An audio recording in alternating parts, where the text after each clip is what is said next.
भूगोल में हमने देखा है कि हमारा देश या कोई भी देश कितने अक्षांश और देशांतर पर हम दिखाते हैं और पोजीशन पता चलता है, उससे हम समय की गणना करते हैं। भूगोल में इतनी बहुत सारी जानकारी हमने देखी है। जैसे हम गूगल पे हम लोकेशन ढूंढते हैं, यानी एक निर्देश प्राप्त कर लेते हैं कि वो कहाँ पर उसकी उपस्थिति है।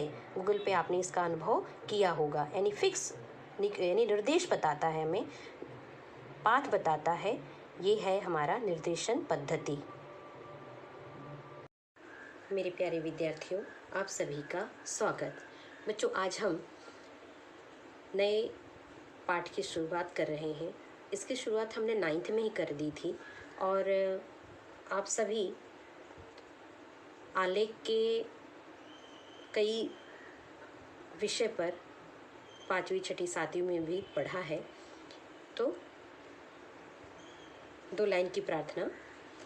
आलोकित पथ करो हमारा, हे जग के अंतर्यामी। शुभ्र प्रकाश दो, स्वच्छ दृष्टि दो, जड़ चेतन सबके स्वामी।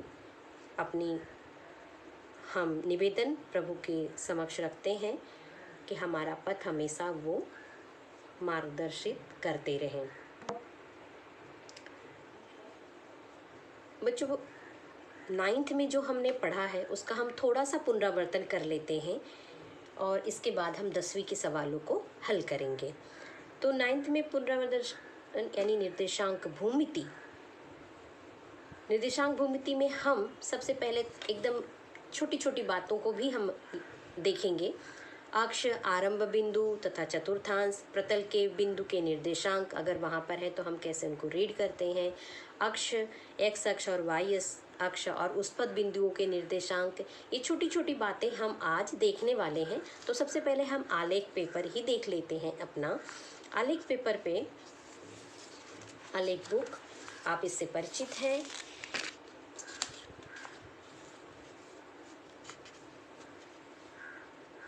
आप जैसे देख सकते हो, वाई अक्ष, एक्स अक्ष और इस कागज को एक पेपर पर, यह एक पेपर है, इसे हम एक प्रतलीय पेपर कहते हैं। ये पेपर में आपने देखा है जो क्षैतिज लाइन है और एक ऊर्ध्वाधर लाइन है, ये क्षैतिज लाइन और ये ऊर्ध्वाधर लाइन। और इस लाइन को हमने, यह जो नियम है, ऊर्ध्वाधर लाइन को वाई अक्ष कहते हैं और जो क्षैतिज लाइन है उसे हम एक्स अक्ष कहते हैं। इस पेज पर जो आपका आलेख पेपर मिलता है, उस आलेख पर क्षैतिज में 20 सेंटीमीटर और ऊर्ध्वाधर में 26 सेंटीमीटर है। तो आप यहाँ से 10 और यहाँ से 10 छोड़कर बीचों बीच वाई अक्ष का रेख खींच लेंगे, लाइन खींचेंगे और 13 सेंटीमीटर ऊपर और नीचे इस तरह से आप एक्स अक्ष खींच लेंगे। आरंभ बिंदु, जहाँ पर दोनों अक्ष एक दूसरे को प्रतिच्छेदित करते हैं, वह बिंदु आरंभ बिंदु होता है। यानी कि इस बिंदु से आप दाहिनी तरफ जाओगे तो एक्स अक्ष के सभी धनात्मक मान मिलेंगे और लेफ्ट हैंड साइड जाओगे तो ऋणात्मक मान मिलेंगे। वाई अक्ष पर ऊपर की तरफ धनात्मक, नीचे की तरफ ऋणात्मक, जैसा मैंने यहाँ मार्क किया, आप देख सकते हो। और ये 0 0 हमारा आरंभ बिंदु होता है। और जो दोनों तरफ एक्स अक्ष का मान भी धनात्मक और वाई अक्ष का भी धनात्मक मान, वह होता है प्रथम चतुर्थांश। इसलिए प्रथम चतुर्थांश को हम प्लस और प्लस निर्देशांक से, इनका जो निर्देशांक आएगा एक्स और वाई, बच्चों कभी भी हम पहले एक्स और वाई निर्देशांक लिखने की पद्धति हमारी जो है अंक में एक्स और वाई, क्योंकि जब हम एक्स वाई जेड पढ़ते हैं तो पहले हम एक्स आता है, बाद में वाई आता है, इसके बाद जेड। जब आप 3 प्रतलीय पढ़ोगे तब यह निर्देशांक 3 बिंदु हो जाएगा। फिलहाल हम 2 पढ़ रहे हैं, एक्स और वाई का। चूँकि सबसे पहले एक्स होता है तो पहले एक्स का निर्देशांक लिखते हैं। तो यहाँ पर दूसरे चतुर्थांश में एक्स ऋणात्मक होगा और वाई धनात्मक होगा। तीसरे चतुर्थांश में यहाँ पर भी निगेटिव है, यहाँ पर भी निगेटिव है। तो जो भी बिंदु मिलेगा तीसरे चतुर्थांश में, वो क्या होगा, दोनों निगेटिव होगा। और चौथे चतुर्थांश में एक्स पॉजिटिव है और वाई निगेटिव है तो ऋणात्मक होगा। तो हम चिन्ह के अनुसार भी यह जानकारी प्राप्त कर सकते हैं कि कौन सा बिंदु कौन से चतुर्थांश में है। अगर दोनों धनात्मक तो प्रथम चतुर्थांश में, ठीक उसका उल्टा अगर हम कहें क्रॉस में, इसके क्रॉस में अगर जाएं तो मिलता है हमें तीसरा चतुर्थांश, और तीसरे में इसका बिल्कुल अपोजिट यानी दोनों ऋणात्मक होता है।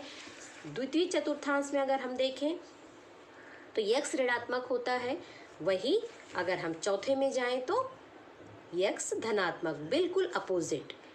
तो अपोजिट हम कैसे, क्रॉस मल्टीप्लिकेशन जैसे हम करते हैं क्रॉस, इस तरह से यहाँ फर्स्ट है तो यहाँ थर्ड है, और यहाँ अगर सेकेंड है तो यहाँ पर फोर्थ है। इस तरह से आप याद रखोगे तो बिल्कुल जस्ट अपोजिट, जो फर्स्ट में है दोनों पॉजिटिव तो यहाँ दोनों निगेटिव। तो आप एक को याद रखिए, पहला और दूसरा, पहले में दोनों पॉजिटिव और दूसरे चतुर्थांश में x पॉजिटिव है यानी कि y निगेटिव, तो चौथे में उसका अपोजिट हो जाएगा x पॉजिटिव और y निगेटिव।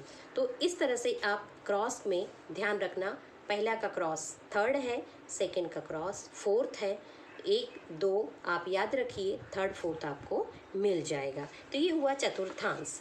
और इसके बाद हम बिंदुओं को x अक्ष पर, y अक्ष पर हम बिंदु को कैसे निर्धारित करते हैं या बिंदु कैसे प्राप्त करते हैं। बच्चों हम एक छोटा सा मैं आप लोगों को खेल बताती हूँ। इसकी शुरुआत अगर हम खेल से शुरू करें तो थोड़ी सी एक्टिविटी 10 मिनट की हो जाएगी, और इसके बाद हम उन्हीं संख्याओं को लेकर आगे का बिंदु स्थापित करने का कार्य करेंगे। तो खेल ऐसा है कि आपके पास इस तरह से अगर मेरे स्टूडेंट होते तो बहुत अच्छा सा हम मेरे लिए डाइस बना देते। मैंने प्रयत्न किया बनाने का, तो मैंने 2 बनाया है। 2 इसलिए बनाना है क्योंकि x अक्ष और y अक्ष के 2 डाइस हमें बनाने हैं, और प्रत्येक पर हम 6 अंक लिख सकते हैं। जैसे हम जानते हैं डाइस पे 6 प्रतल यानी 6 पृष्ठभूमि, तो हम 6 पृष्ठफल पर 6 अंक लिख सकते हैं। लेकिन हमारे पास x अक्ष के भी काफ़ी हैं और y अक्ष पर भी काफ़ी संख्याएं हैं, लेकिन फिलहाल डाइस है तो इस पर 6 ही अंक दर्शा सकते हैं। तो मैंने इस तरह से x का 2 डाइस और y का 2 डाइस तैयार किया है। आप ऐसे कई डाइस तैयार कर सकते हो, फिलहाल 2 से ही, तो 2 पर एक जगह 6 और एक जगह पे 6। मैंने एक डाइस पे x पर अगर x अक्ष पर निगेटिव लिया है तो दूसरे डाइस पे x पॉजिटिव लिया है, यानी कि ताकि ऋणात्मक संख्या भी हमें मिल सके x अक्ष पर और धनात्मक संख्या भी मिल सके। वैसे ही y अक्ष पर एक पर मैंने ऋणात्मक लिया है और एक पे धनात्मक लिया है। खेल ऐसे करना है कि हम क्लास में चाहे बारी बारी से प्रत्येक स्टूडेंट कर सकते हैं, या एक स्टूडेंट खड़ा हो जाए और वह डाइस को उछाले। बारी बारी से एक बार ए डाइस ले, एक बार एक्स, दोनों में से एक एक करके हमें उठाना है, एक्स और वाई में से। समझो मैंने ये एक्स और ये वाई उठा लिया और इसको मैंने ड्रॉ कर दिया, तो मुझे कौन सा अंक मिला है? y पर 6 मिला है और x पर -5। आप देख सकते हो y पर 6 मिला है और x पर -5, तो पहले -5 और y का 6, इस तरह से हमें बिंदु मिल गया है। तो जब एक स्टूडेंट उछालेगा वह बोर्ड पर निर्देशांक लिख देगा, इसके बाद वह दूसरे, और हर निर्देशांक को किसी न किसी का नाम दे देंगे हम, और नाम का पहला लेटर ही उस बिंदु के निर्देशांक का नाम होगा। ऐसे 10 मिनट में ही इसे ख़त्म करना है, ताकि बाकी के बिंदु को स्थापित करना उनके निर्देशांक यानी आलेख पेपर पर बाकी के 20 मिनट में हमारा हो सकता है। तो 10 मिनट में अब नेक्स्ट के लिए दूसरा स्टूडेंट आए, या तो वही स्टूडेंट, एक ही स्टूडेंट खड़ा हो और पहला निर्देशांक मिटा दे। हर बार दूसरे डाइस को जब हम करेंगे तब इसके बाद पहला निर्देशांक मिटा देंगे और बच्चों को कहेंगे तुरंत उसको पेपर पर निर्देशित करो, जिससे कि हमें ये पता चलेगा कि उन्हें पेपर पर निर्देशांक स्थापित करना आता है। ये एक तरह से हमारा टेस्ट भी हो सकता है। पहले टीचर इसको रिवाइज कर सकते हैं, टीचर एक बार रिवाइज कर देंगे तो आपका ये टेस्ट हो जाएगा और प्रैक्टिस भी हो जाएगी। अब इस तरह से अब मैं दूसरा डाइस ताकि धनात्मक ऋणात्मक की संख्या आ जाए, मैं दूसरा डाइस ले रही हूँ। मुझे x पर 1 और y पर 3 मिला है, x पर 1 y पर 3 मिला है। अब फिर से दूसरा, और मिटाते यूँ जाओगे ताकि लोगों को एक ही बार ही नंबर मिले, लेकिन टीचर सारे बिंदुओं का निर्देशांक लिखते रहेंगे। इस तरह से 10-15 बिंदु हम लोग ले लेंगे। मैंने पहले से ही 3-4 बिंदु ले लिया है। अब आपके साथ मैं 10 बिंदु को कंप्लीट करती हूँ फटाफट खेल के। मुझे x पर 4 मिला है और y पर -3, 4 -3। दूसरा लेते हैं, फिर से x पर 5 मिला है, y पर -2। आप देख सकते हो x पर 5 मिला है और y पे -2। फिर से मुझे, आप देख सकते हो x पर, ये साइड में रख दो, x पर 6 मिला है और y -5, y -5। इसी को मैं फिर से खेल लेती हूँ। अब मुझे मिला है x पर -5 और y पर -1। अब की बार यह खेल लेती हूँ। इस तरह से x पर 3 और y पर 1। इस तरह से बिंदु हम ले लेंगे। अब ये बिंदु हमें मिल गए, हमने खेल के से अब ये सारे बिंदुओं को हमें संख्या आलेख पर स्थापित करना है। सबका नाम, सबके नाम के साथ हमें नाम इसलिए है कि खेल खेल में हम सारे बच्चों से, हमारे बच्चों को अच्छा लगता है उनके नाम से अगर कोई चीज़ की जाए तो उनका नाम होगा। लेकिन जब हम बिंदु स्थापित करेंगे तो सिर्फ एक लेटर, पहला लेटर ही हम लेंगे। अगर किसी का डबल नाम, एक ही लेटर से नाम आता है तो हम, खेल के कुछ नियम हम अपने सुविधा के अनुसार बदल सकते हैं। ये एक एक्टिविटी बेस मैंने ये लिया है। तो अब हम क्या करते हैं, इन बिंदुओं को संख्या रेखा पर स्थापित करते हैं। अब इसके पहले हम ये जान लेते हैं कि जो x अक्ष है और y अक्ष है, इस अक्ष पर ऑलरेडी बहुत सारे बिंदु स्थापित हैं। तो x अक्ष पर कोई बिंदु अगर स्थापित है तो उसका निर्देशांक क्या होगा, यानी उसका निर्देशांक, अब जैसे ये 5 पर है, इस बिंदु का पूरा निर्देशांक क्या होगा। तो पहले हम x लिखते हैं और इसके बाद फिर y। तो जो बिंदु x अक्ष पर होगा उसका मान होगा और उसका y निर्देशांक 0 होगा। ये आपको याद रखना है। x अक्ष पर स्थित किसी भी बिंदु का y निर्देशांक 0 होता है। उसी तरह अगर मैं यहाँ पर कोई बिंदु लेती हूँ और वो है y अक्ष पर, समझो मैंने ये बिंदु ले लिया है, ये कहाँ पर है, y अक्ष पर। तो सबसे पहले हम x लेते हैं, तो x का मान यहाँ पर आरंभ बिंदु 0 यानी कि 0 होगा और y का मान होगा -7। कहने का तात्पर्य कि कोई बिंदु अगर y अक्ष पर है तो उसका x निर्देशांक 0 होता है। कैसे याद रखोगे, जिस अक्ष पर बिंदु स्थित है उसका मान होगा, ठीक है। तो y अक्ष पर है तो y का निर्देशांक होगा x 0 होगा, x पर है तो x का निर्देशांक होगा, y का निर्देशांक 0 होगा। ठीक, ये तो हुआ। ऐसे आप सारे बिंदुओं का निर्देशांक हम प्राप्त कर सकते हैं।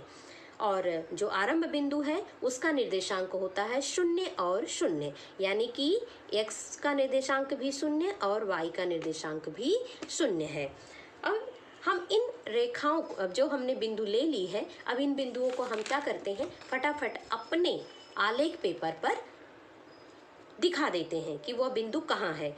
तो जब हम इन बिंदुओं को दिखाएंगे तो सबसे पहले 6 यानी x है हमारा, इसके बाद y है। तो जो 6 है हम पहले 6 पर जाएंगे। तो x अक्ष पर धन हमें यहाँ मिला है। अब वह हम यहाँ पर खड़े हो गए। हम यहाँ खड़े होने के बाद अब हम y को देखेंगे। y कितना है, -4। तो हम -4 ऐसे ही इसी हमारा, और जो भी है देखिए आलेख पर हमें सीधा सीधा ही चलना है। जिस लाइन पर है उसी लाइन पर, उसी बिंदु से आपको वाई अक्ष पर एकदम स्ट्रेट लाइन पे जाना है। यहाँ पे देखिए 1-1 सेंटीमीटर पर और 0.1 सेंटीमीटर के बहुत सारे छोटे छोटे स्क्वायर्स आपको दिख रहे हैं। तो पहला पॉइंट हम 6 पहले ये दर्शाते हैं 6, तो जो यक्स पर 6 है वहाँ पर आ जाइए। वहाँ आने के बाद अब ये डिसाइड कीजिए कि माइनस है या प्लस है। तो माइनस है तो आप एक्स के नीचे जाओगे, जितनी इकाई पे जाओगे ठीक उसी के सामने आप आ जाइए। तो -4 यहाँ है और 6 यहाँ पर था, स्केल पे रख कर और एकदम हम पॉइंट ये बना लिए। तो ये हमें कौन सा मिल गया, आर, और इसका नाम हम आर रखेंगे। अब इसका निर्देशांक लिख देंगे। क्या मिला हमें, 6 और -4। ठीक है। दूसरा बी, बी कितना है, यक्स पहले देखेंगे, -3 है। ठीक है, -3। अब वाई देखेंगे क्या है, 3 पॉजिटिव है या निगेटिव है, पॉजिटिव है। इसको का मतलब हम यक्स के ऊपर जाएंगे। कितनी इकाई, 3 के सामने, बिल्कुल 3 के सामने। ये हमारा बिंदु मिल गया बी, और इसका निर्देशांक क्या है, -3 और 3। इस तरह से सारे बिंदुओं को हम आलेख पेपर पर अच्छी तरह से दर्शा सकते हैं। हमने बी दर्शा दिया। यल कितना है, पहले एक्स पे जाएंगे, -2 है तो -2 यहाँ पर। इसके बाद वाई क्या है, -3 है, -3 है तो -3 यानी कि नीचे की तरफ जाएगा। तो हम पट्टी रखेंगे और -3 के बिल्कुल ठीक सामने 2, और ये पॉइंट मिल गया हमें यल, यल मिला, और इसका निर्देशांक है -2 और -3। इस तरह से हम उनका निर्देशांक भी लिखते जाएंगे। अब जे -5 पर आएंगे, -5 यानी एक्स अक्ष का -5, +6 है वाई अक्ष यानी कि ऊपर हम 6 के सामने, ये बिंदु हो गई हमारी, और इस बिंदु का नाम क्या है, जे, और जे का निर्देशांक -5 और 6। इसके बाद के आता है 1 और 3, यानी कि 1 यक्स है और y3 है पॉजिटिव, तो ऊपर की तरफ जाएंगे, ये हुआ 1 और पॉजिटिव, ये हुआ हमारा के, और इसका निर्देशांक लिख देंगे 1 और 3। इसके बाद 4 और -3 है, 4 यानी कि प्लस, और -3 का मतलब होता है नीचे की तरफ, y x के नीचे यानी y -3, ये बिंदु मिल गया, ये बिंदु हुआ, और इसका नाम है ए, और लिख देंगे 4 -3। फिर आता है यस, 5 -2, 5 यानी x अक्ष 5 है और y कितना है, -2, तो 5 पर और y के ठीक -2 के सामने ये हमने रख दिया 5 और -2, नाम होगा यस। कई बिंदु, ये भी खाली हम प्रैक्टिस कर रहे हैं कि हम बिंदुओं को कैसे प्रतिस्थापित करते हैं किसी आलेख पेपर पर। अब यन यस हमने लिख दिया। अब यन आता है 6 -5, 6 यानी कि प्लस और -5 यानी कि नीचे की तरफ, वाई अक्ष निगेटिव, नीचे है -5, 6 यहाँ पर है और -5 ये यहाँ पर आता है। ये यहाँ पर मैंने आर लिख दिया है, लेकिन हमारा बिंदु मिलता है हमें 6 और -5, और इस बिंदु का नाम होगा यन। ये पी ऊपर का था यहाँ का, और ये यहाँ पर है। तो मेरे ख्याल से अभ्यास के लिए इतना काफ़ी हो जाएगा। फिर भी -1 -5 यक्स है, यक्स हमने नाम लिया है, तो -5 यानी कि लेफ्ट हैंड साइड में, और -1 यानी नीचे की तरफ, तो ये बिंदु हुआ हमारा x, क्या, -5 और -1। y है अगला बिंदु हमारा 3 और 1, 3 यानी पॉजिटिव x और 1 भी x अक्ष पर पॉजिटिव यानी ऊपर की तरफ, तो ये बिंदु मिला हमें y, और इसका निर्देशांक है 3 और 1। निर्देशांक हम कैसे लिखते हैं, x, y, यानी पहला x का कॉमा फिर y का। इस तरह से हमने जो सारे निर्देशांक कहाँ से प्राप्त किए थे, अपने डाई से, x एक्सेस और y एक्सेस के डाई से प्राप्त किए थे, वो सारे हमने क्या किया है, अपने आलेख पेपर पर दर्शा दिया है। तो ये हुआ कि किसी बिंदु को हम आलेख पेपर पर कैसे दर्शाते हैं, और आलेख पेपर का हमने सब कुछ जो था एक्स अक्ष वाई अक्ष ये हमने देख लिया है। और पैमाना यह है, हमेशा जब हम कोई आलेख बनाते हैं तो एक्स अक्ष पर और वाई अक्ष पर पैमाना लिखते हैं। पैमाना, अब यहाँ पर जो है पैमाना 1 सेंटीमीटर 1 इकाई है, तो हमने कोई इकाई यहाँ नहीं ली है, हमने सेंटीमीटर ही खाली मान के चलते हैं। तो आप जब भी भूगोल में गणित के युगपत समीकरण हल करना, ये सब हम आलेख पद्धति से करते हैं, तो इस पद्धति में ये सारी चीज़ें हमें आती है। तो ये एक्टिविटी बेस आपको कैसा लगा आप ज़रूर बताइएगा। और इससे क्या होगा, 10 मिनट आपकी एक्टिविटी हो जाएगी, सारे स्टूडेंट इसमें पार्टिसिपेट करेंगे और एक्टिव रहेंगे। जिस दिन ये एक्टिविटी करनी हो उस दिन सबको यह आलेख पेपर लाना अनिवार्य होगा, या तो शिक्षक के पास होगा तो वो सबको आलेख पेपर डिस्ट्रीब्यूट कर देंगे। लेकिन आनंद आएगा, आप ज़रूर इसको ट्राई करना। और अभी आसपास में अगर आप ग्रुप में हो घर में तो भी ये आप एक्टिविटी कर सकते हो। तो थोड़ा सा और हम रिवाइज कर लेते हैं। काफ़ी उसमें हमने बिंदु प्रस्थापित किया, और थोड़ी सी जानकारी और दे देती हूँ कि किसी रेखा के समांतर, यानी वाई अक्ष है और वाई अक्ष के समांतर अगर हम रेखा खींचते हैं तो उसका समीकरण क्या बनता है। समीकरण बनाना यानी एक्स अक्ष के समांतर समीकरण, वाई अक्ष के समांतर समीकरण हम कैसे, या एक्स अक्ष का समीकरण क्या होता है, वाई अक्ष का समीकरण क्या होता है। तो थोड़ा सा हम रिवाइज कर लेते हैं। एक्स अक्ष पर स्थित प्रत्येक बिंदु का वाई निर्देशांक 0 होता है, जैसा हमने देखा।